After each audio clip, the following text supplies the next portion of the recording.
Palmolive Soap, your beauty hope, and Luster Cream Shampoo for soft, glamorous, caressable hair bring you Our Miss Brooks, starring Eve Arden.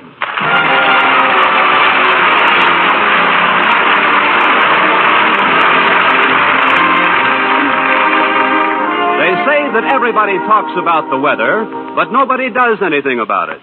Well, our Miss Brooks, who teaches English at Madison High Summer School, tried to disprove this theory last week. Yes, I made up my mind to at least stop talking about the weather. But last Wednesday morning, while I was having breakfast with Mrs. Davis, my landlady, I found that I'd been harboring a utopian dream. Phew. Hot enough for you, Connie? Yes, thanks. Plenty. I read in the paper where it's been hot all over the country during the past few days. Death Valley has been well over 120 degrees all week long. I'm glad you told me. I'll wear something light if I go there. Come to think of it, dear old Madison High will be pretty much like Death Valley today. Wouldn't be so bad if our beloved principal, Osgood Conklin, wasn't nosing around. You're being over-pessimistic, Connie. I'm sure that on a day like today, Mr. Conklin will just sit in his office fanning himself. That would be nice. Sure, that's probably just what he'll do. And who knows, he may even fan himself with something real heavy and go too fast and miss. Oh, stop dreaming, you silly girl. I guess Mr. Conklin will be with me always.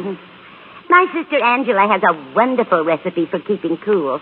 You've heard me mention Angela, haven't you, Connie? Many times, Mrs. Davis, but not lately. How is she?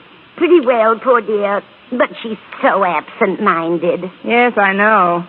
But what's the recipe, Mrs. Davis? Recipe? Yes, for keeping cool. You said your sister had a good one? My sister? Yes, Angela. Oh, her. Poor thing, she's so absent-minded. But she has a wonderful recipe for keeping cool. I don't believe it. Why not? All right, I do believe it. Good.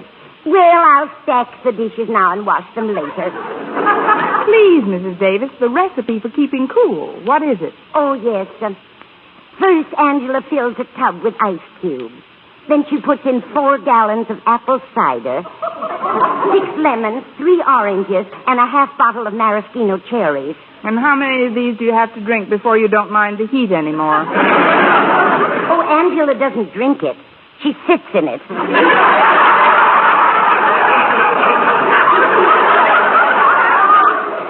Serves me right for asking. Well, I might as well go all the way now. Why the maraschino cherries?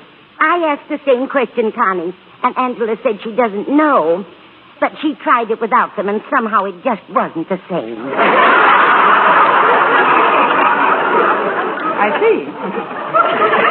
Well, so much for the world of sports. Oh, that must be Walter Denton. He's giving me a list of school this morning. Come in, Walter. I left the latch off for him. Good morning, Miss Brooks, Mrs. Hello, Davis. Walter. Good morning, Walter. Gee, I didn't mean to get here right in the middle of your breakfast. I know. You meant to get here right before we started. Sit down, Walter. Would you like a bite of breakfast, Walter? Oh, I don't want you to fuss. I'll just nibble at what's on the table. Quick, Mrs. Davis, put your hands behind your back. If you'll excuse me now, I have some laundry to finish. Okay, Mrs. Davis. Phew, looks like today's going to be another scorcher, Miss Brooks. Gosh, I didn't fall asleep last night until this morning. Well, cheer up, Walter. We'll be in class soon. You've never had any trouble falling asleep there. I will today. This heat is absolute... Ah, there you go, teasing me again. No, honestly, Miss Brooks, I tossed and turned for hours last night. Even after 3 cold showers, my pajamas still stuck to me. That's what I like, a loyal pair of pajamas. If you were that wakeful, Walter, why didn't you catch up on some of your required reading? Well, I tried to, but that just made it worse. Why? What did you read? Dante's Inferno. Yeah, but the reason I came over so early this morning, Miss Brooks, was to suggest something that'll make your classroom seem much cooler during the dog days that lie ahead. What do you want to do, Walter? Put a St. Bernard on my desk? Oh, no, ma'am, not a St. Bernard. Just a vase of pussy willows. if you'll give me permission to leave during class, I'll go out to Philip's farm and get a nice bunch of them for you. Philip's farm? Isn't that where Philip's pond is located? Yes, ma'am. Better known as the old swimming hole? Say, come to think of it, there is an old swimming hole out there. I forgot all about it. I'm sure you did. I'm also sure that you're only wearing that bathing suit under your shirt in case a pussy willow goes berserk and rips your clothes off. Now, Walter, you have to be a little more inventive if you want to cut school today. Oh, I wasn't thinking of cutting school, Miss Brooks. Oh, not alone, that is. You want me to go with you? I want us all to go. You see, Harriet Conklin and I figured you wouldn't tumble for the pussy willow routine, so we got another ace in the hole ready. You want to hear it? Deal. As principal of Madison, Harriet's old man that is, Mr. Conklin, can suspend school for the day if he considers the heat excessive. But, Walter, you know what a rugged individual Mr. Conklin likes to think he is. He won't admit the heat's excessive until the rest of us are nothing but little pools floating around our shoes. Oh, that's our ace, Miss Brooks. Harriet told me why her father is so heat resistant. He keeps a little electric fan stashed in his desk drawer, and no matter how hot it is in the rest of the school, he's reliably comfortable. Well, what can anybody do about that? Oh, plenty. Now that you're in this thing as deep as we are. Just a minute, Walter. I am not, as you say, in as deep as you are. But I'm interested, so keep shoveling. Well, as you know, Mr. Conklin hates my Mr. Conklin isn't too crazy about me. Yes, I know. Hence, it is logical to assume that if caught prowling about his office during school hours, nothing more might be heard of me but a small gurgling noise. As for Harriet, she can't leave her classroom either. QED. It's you or nobody. You mean... In a word, sabotage. I'm sure you've heard of the expression, I'll fix his wagon. Yes. Well, we want you to break his fan. Oh, no, please, Walter. That's going too far. I realize it's a terribly warm day, but the most I could possibly do is talk to Mr. Conklin. That's it. I'll reason with him. I'll tell him how uncomfortable it is in the classrooms, and then I'll point out how refreshing a little holiday would be for all of us. Then I'll bring up the renewed vigor with which we'd return to our duties tomorrow. And then? Then I'll wait till he isn't looking and break his fan.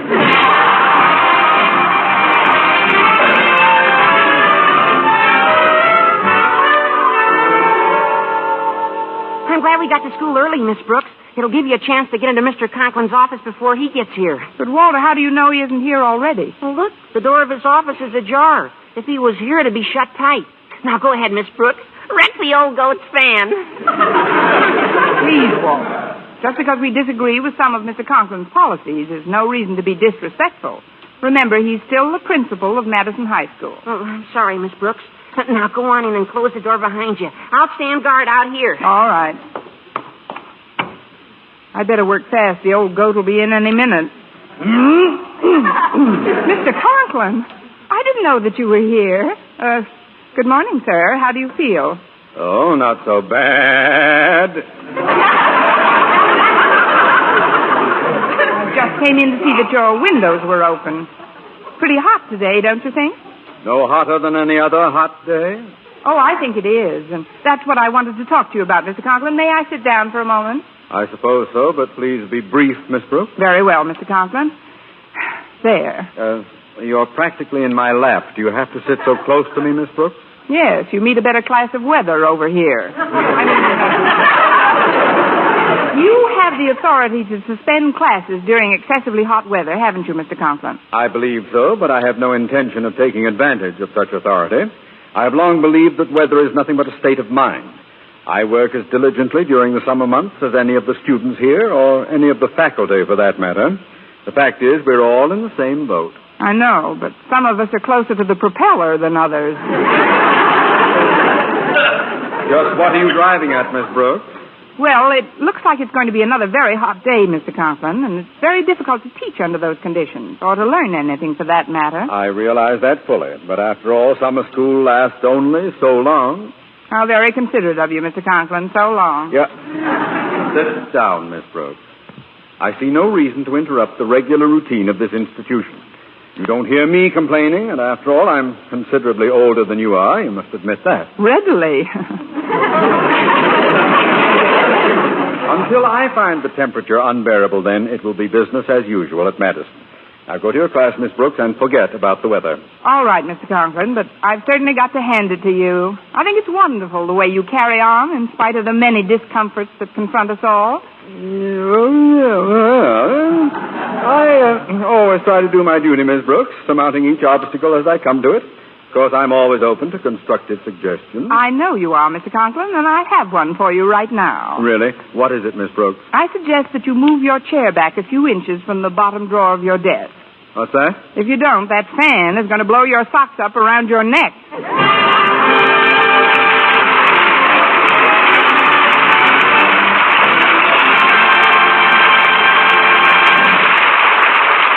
Our Miss Brooks, starring Eve Arden, will continue in just a moment. But first, here is Vern Smith.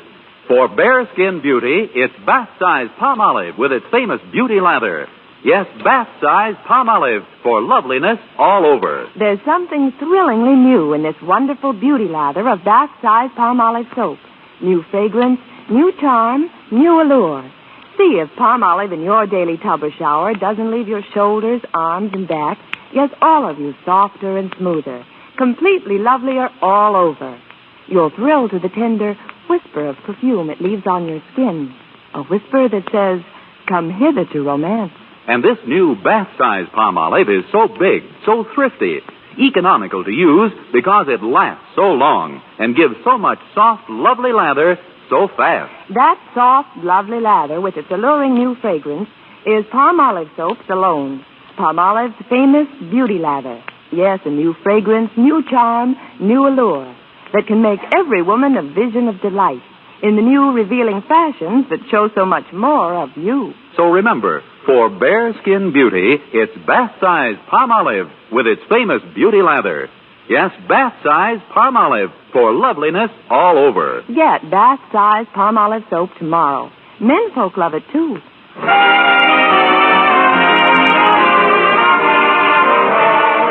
Well, in spite of the steadily mounting heat, I got my first class underway and was about to embark on a question period when I noticed a mild commotion toward the back of the room.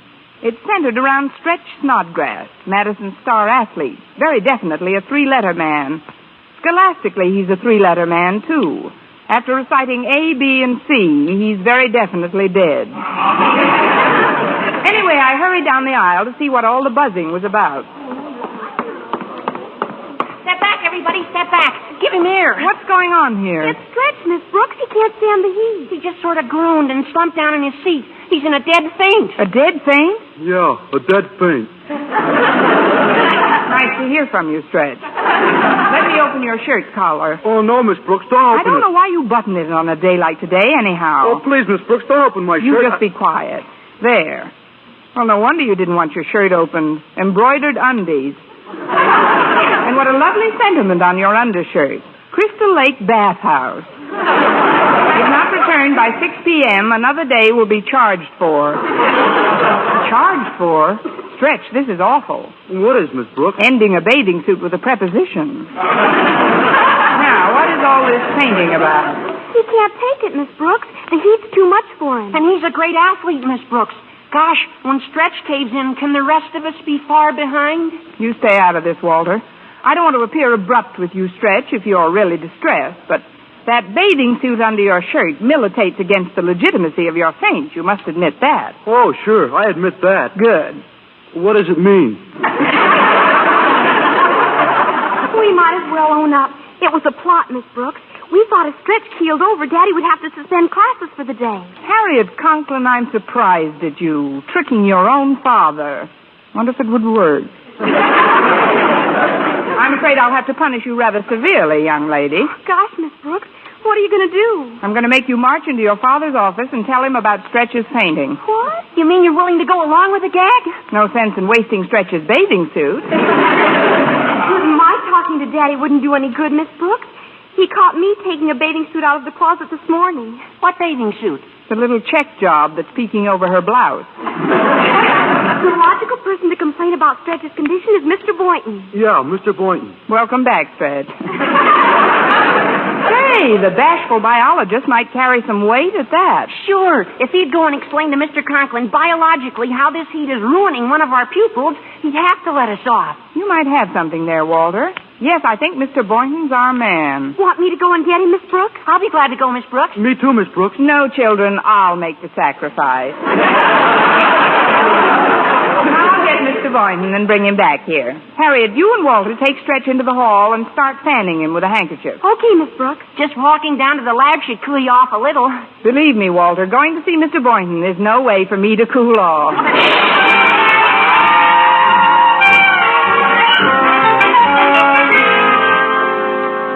I'm sorry I had to call you out of your class, Mr. Boynton, but it's really a small-type emergency.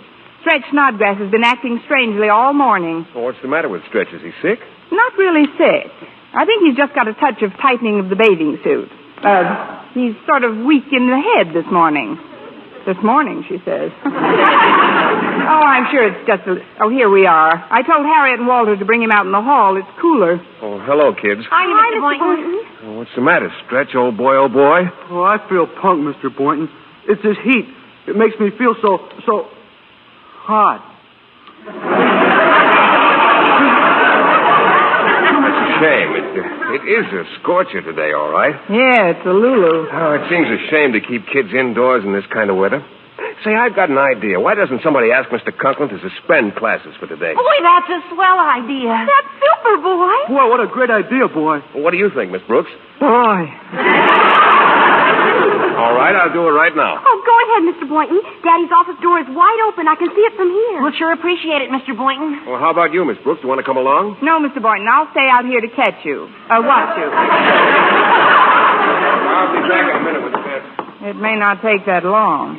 Oh, I hope we're doing the right thing. I'd hate to get Mr. Boynton in any trouble. Oh, Daddy's extremely fond of Mr. Boynton, Miss Brooks. That's about the only thing Daddy and I have in common. But Mr. Conklin won't call for this story about Stretch. I know he won't. Well, he might, Miss Brooks. After all, he'd get the day off, too, and it is pretty uncomfortable in school today. You forget, Walter. Mr. Conklin has Whirling Tom in his bottom drawer. Here comes Mr. Boynton. You boil some water, Harriet. I'll tear my skirt into bandages. That didn't take very long, did it? Well, he's still conscious anyway. What did he say, Mr. Boynton? He refused to suspend classes, Miss Brooks, but Oh. he did give me permission to take Stretch along with me. Take Stretch along where with you? On a little field trip, Mr. Conklin just okayed for my science class. I thought it'd be nice on a day like today to observe the flora and fauna in their native habitat. So I'm taking my bunch out to Phillips Farm. Phillips Farm? But what about us? Yeah, we're not in your science class this morning. Well, I'm sorry about that, Walter. Maybe some other time. I've never had an idea backfire so fast in my life. This is awful. I don't know why you're all so excited. What's so special about Phillips Farm? A few straggly bushes, some straggly pussy willows? A straggly old swimming hole? Hey, come to think of it, there is a swimming hole on that property, isn't there? Now, let's see now. Where is it located again? It's located midway between flora and fauna and approximately 10 paces to the right of the bathing suit that's hanging over your shirt collar.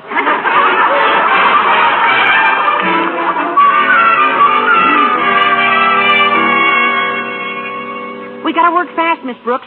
Harriet may not be able to keep her father out of the office much longer. That was a good idea she had, to put those bells on her bicycle and make believe she's a good humor man. Yeah. He never could resist the ice cream wagon. If he'll just follow those bells long enough, we'll get it so hot in here by the time he comes back, he'll just have to call it quits. I've got all the windows nailed down. Now let's fix that fan, huh? I took it out of the drawer, Miss Brooks. Here, let's stick this big pencil in the blades while they're whirling around. All right.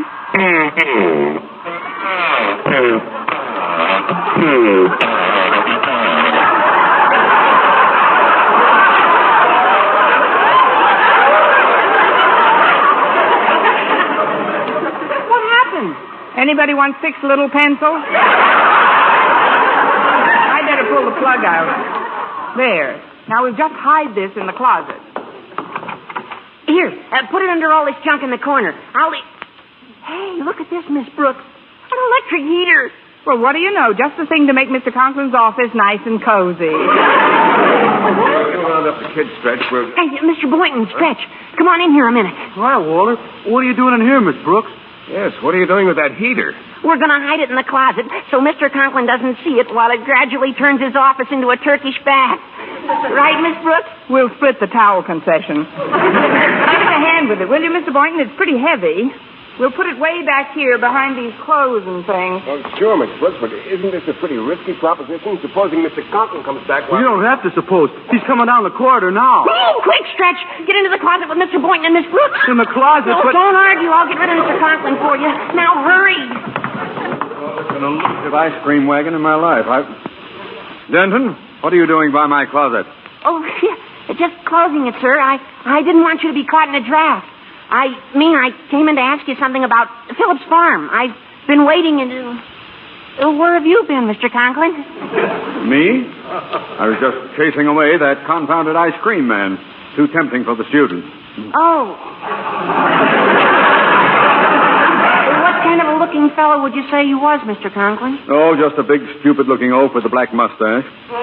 But you mentioned Phillips Farm. Are you the student Mr. Boynton's taking out there because of the heat? Me? Phillips Farm? Fainting in class, indeed. He didn't mention any names, but I knew it was some weak-kneed, lily-livered creature like yourself, Denton. Yes, sir. Oh, yes, sir. I have the most lily-like liver in town, Mr. Conklin. Don't you think I better go now before I topple over again? By all means, Denton, the quicker the better. Gee, thanks, Mr. Conklin. I guess in a case like this, it's every man for myself. Come on, Chief. Chief. I should have known better than to chase ice cream wagons with my blood pressure. Better hang my coat up and scurry back to my fad. Pitch dark in this confounded closet. Here, I'll take your coat, Mr. Conklin.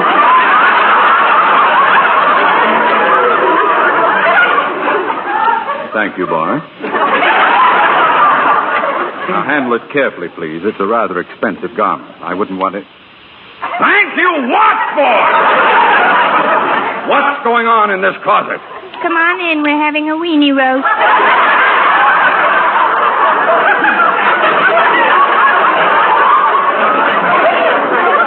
Disguising your voice won't save you.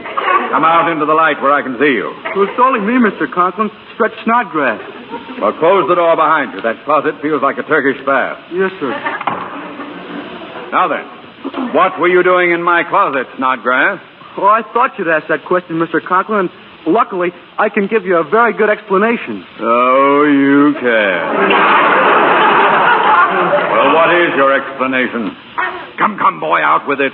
You'll have to give me more time, Mr. Conklin. I'm not very bright. That is, it's the heat, Mr. Conklin. I was looking for the gym and stumbled through the wrong door. Then I'd better escort you to the right door. Come with me, boy. Yes, sir. Never seen anything like it. A warm day comes along, the whole... Brooks, I'm suffocating in this closet. What'll we do? Don't worry about a thing, Mr. Boynton. Just turn over every 10 minutes and I'll baste you. This is no time for levity, Miss Brooks. If only we... Please, Mr. Boynton, you shouldn't complain. At least you're next to the door. I'm right next to a burning heater. Oh, quiet. Mr. Conklin's coming back. Oh, annoying days. Oh, my coat. Better hang it up in that Turkish bath. Their closet. Now, if I could just see where the crossbar is. Oh, here, let me get out of your way, Mr. Conklin.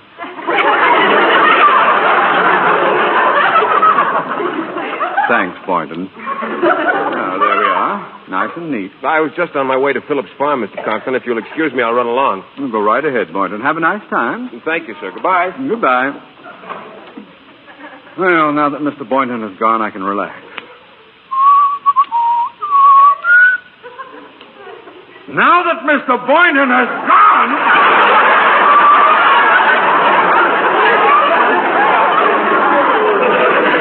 What was he doing in my closet in the first place? There's something funny going on around here. I'd better get my coat and follow him. Let's see. Oh, here it is. I'll hold it for you while you slip it on. No, thanks. I can slip it on myself. Now, I'll get to the bottom of this thing if... I can slip it on myself. Step out here, Miss Brooks. Now, then, would you be good enough to tell me what's drawing the crowds to my closet? The Moths are having an aquacade. It's just a childish prank, Mr. Conklin. The schoolrooms are quite stuffy, so we thought we'd make it hot for you. I mean, some of us thought classes should be suspended today, and we hid your fan and closed the windows so that you'd latch on quicker. Well, I'm latched on thoroughly now, Miss Brooks. You've explained most of the day's madness admirably. But one more thing. Yes? Could you explain those rings of smoke curling from beneath my closet door? Smoke?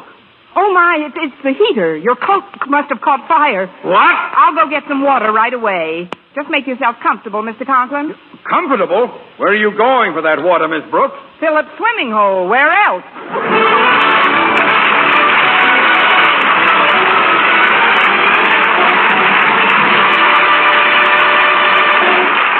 Eve Arden as our Miss Brooks returns in just a moment, but first... Dream girl, beautiful luster cream girl. Tonight, yes, tonight, show him how much lovelier your hair can look after a Luster Cream shampoo. Luster Cream, world's finest shampoo. No other shampoo in the world gives Kay Daumit's magic blend of secret ingredients plus gentle lanolin. Not a soap, not a liquid. Luster Cream shampoo leaves hair 3 ways lovelier. Fragrantly clean, free of loose dandruff, glistening with sheen, soft, manageable. Even in hardest water, Luster Cream lathers instantly. No special rinse needed after a Luster Cream shampoo. So gentle, Luster Cream is wonderful even for children's hair. Tonight, yes, tonight, try Luster Cream shampoo. Dream girl, beautiful luster cream girl. You owe your crowning glory to a luster cream shampoo. And now, once again, here is our Miss Brooks. Well, he huffed and he puffed and he blew out the fire in his closet. But I left the premises before Mr. Conklin could huff and puff at me. I didn't think it was fair for me to bear the brunt of our beloved principal's wrath, and I was soon declaring myself from the banks of Philip's swimming hole. It isn't all of you running out on me that hurts. It's the fact that you knew all the time, every one of you, that you'd wind up out here today. Gee, I feel like a heel, Miss Brooks.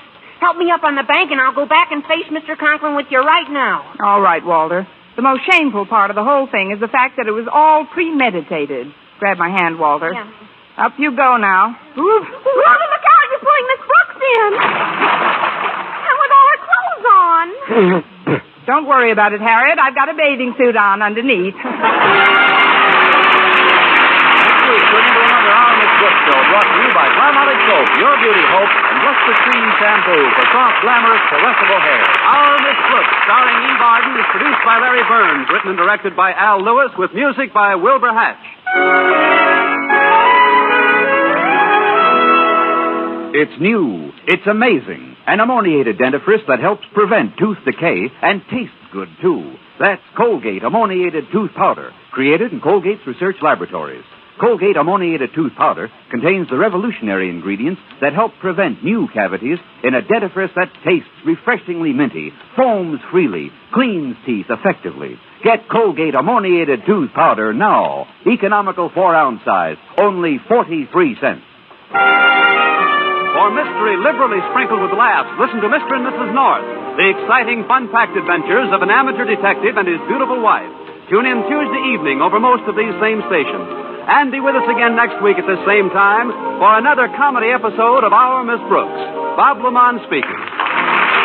This is CBS, Columbia Broadcasting System.